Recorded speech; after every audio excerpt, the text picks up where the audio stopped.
Naghahanap ka ba ng malamig-lamig, mainit-init na usapan?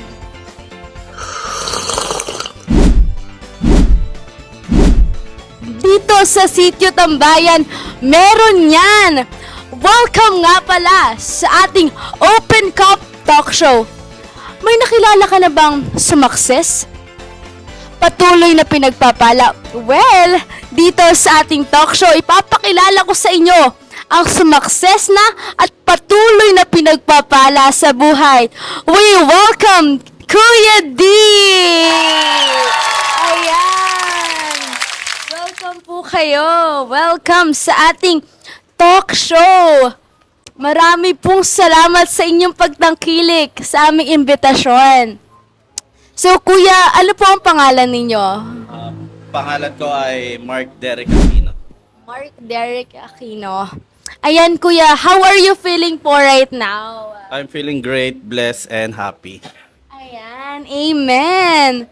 So, Kuya, pwede ba naming marinig ang background story po ng Sitio Tambayan? Sitio Tambayan, nabuo siya dahil tatlo kaming gabi-gabi naghahanap ng tambayan around Paumbong or Malolos. Kaso pagdating ng 9 or 10 p.m., napansin namin sarado na lahat ng pwede tambayan, pwedeng pagkwentuhan. So naisipan lang namin na what if magtayo kami ng kung ano yung kailangan namin. No, so yung nag-open naman siya, naging successful naman. Praise God. Pinag-pray din namin. Syempre pinag-aralan din namin yung negosyo. Marami po salamat.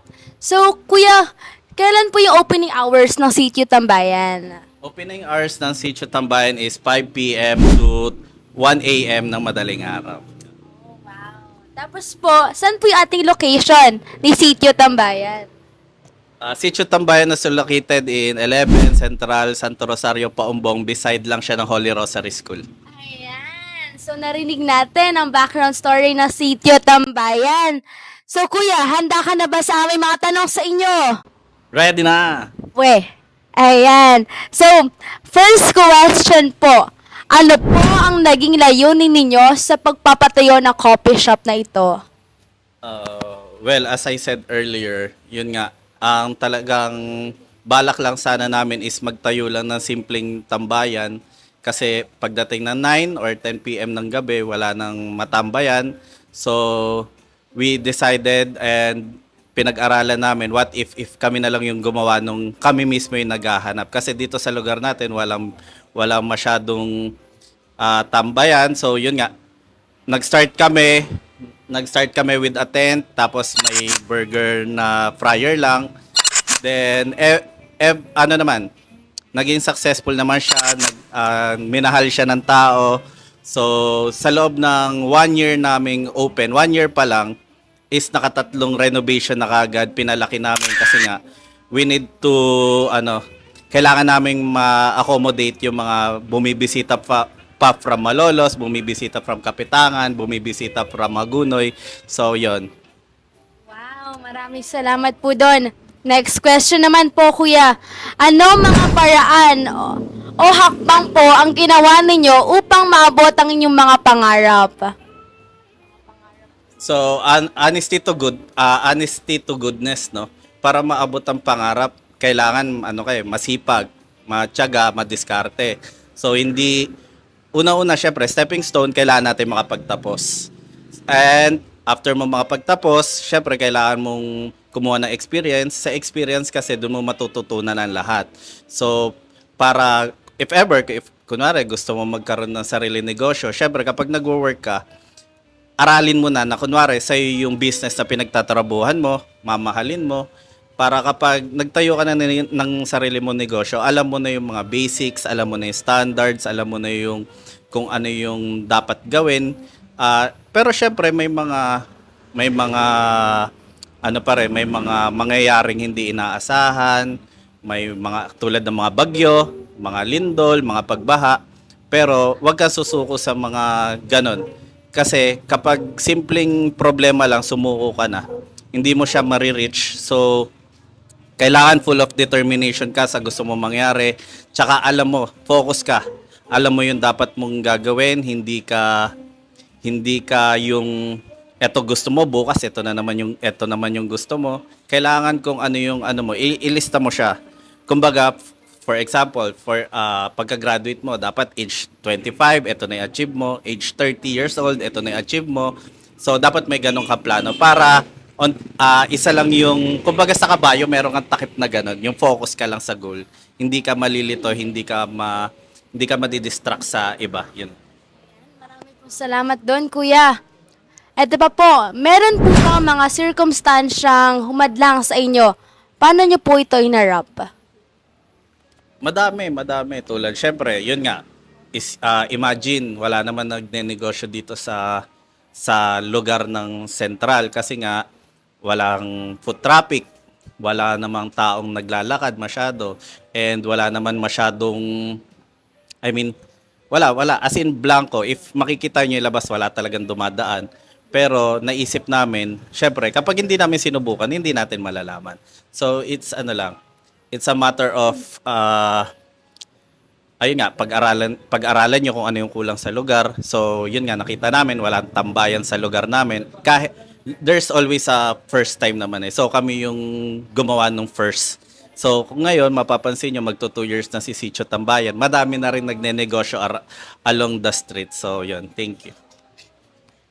Thank you doon, Kuya. Ito pa po, sa inyong karasan, paano nyo po masasabing makataong kilos ang inyong ginagawa sa inyong buhay? Yun nga, so nung tinayo namin si Sitio Tambayan, hindi lang income ang iniisip namin. Syempre, ang pumasok din sa isip namin, makakapagbigay kami ng trabaho sa mga taga-church, sa mga estudyante, lalo na sa mga on-call. So, meron na kaming nakatatlong batch na kami. Yung unang 2 batch, nakapag-graduate na ng senior high. So, etong new batch na lang, syempre, inaano natin. Tinutulungan natin sila makapag-aral. Kailangan nila ng budget, ng mga baon, ganon. Kinukuha natin yan. Then, syempre, kapag may project ang barangay, nagsosupport tayo by sponsorship. So, ayun. Wow, thank you doon, Kuya. Ito na po, last question. Anong payo ang maaaring niyong ibigay sa mga kabataang Rockians na tulad ko na nangangarap ding magtagumpay sa buhay? So yun, first of all, syempre, study. Mag-aral na maigi. Huwag kayong malilito na mas kailangan ng diskarte kaysa diploma. Laging dalawa yan. Diploma, then diskarte. Kasi pag wala kang diploma, mahirap lumaban sa buhay. Ang diploma ang susi sa lahat ng opportunities, lalo na abroad, kung ayaw mo sa Pilipinas. So, una, study. Then pangalawa, experience. Huwag tayo maghangad agad ng malaking income kapag ka-graduate natin. Una natin kunin is experience. Alamin natin lahat ng kung ano man yung course or kung saan tayong trabaho. Alamin natin ang standard, alamin natin ang basic hanggang sa unti-unti tayong tumataas. Then syempre, always magpasalamat sa Diyos kung ano yung nararating mo.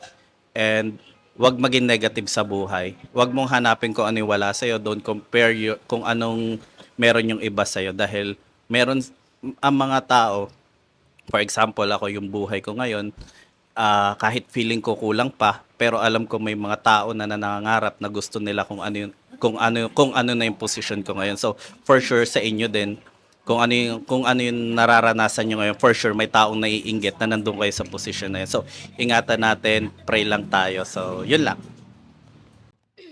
Talaga namang nakaka-encourage ang mga sinasabi ni Kuya Derek. Marami po salamat sa inyong mga sinabi. Talagang kami bilang isang batang Rockians na gusto rin na nangangarap ding magtagumpay sa buhay. Talagang tiwala lang. Dalawa yan, diploma at diskarte. Ayan, so marami po salamat. This is the Open Cup Talk Show. My name is Hannah Love D. Alindayu and Derek Akin. thank you so much po. Sitio Tambayan, babalik-balikan. Cheers!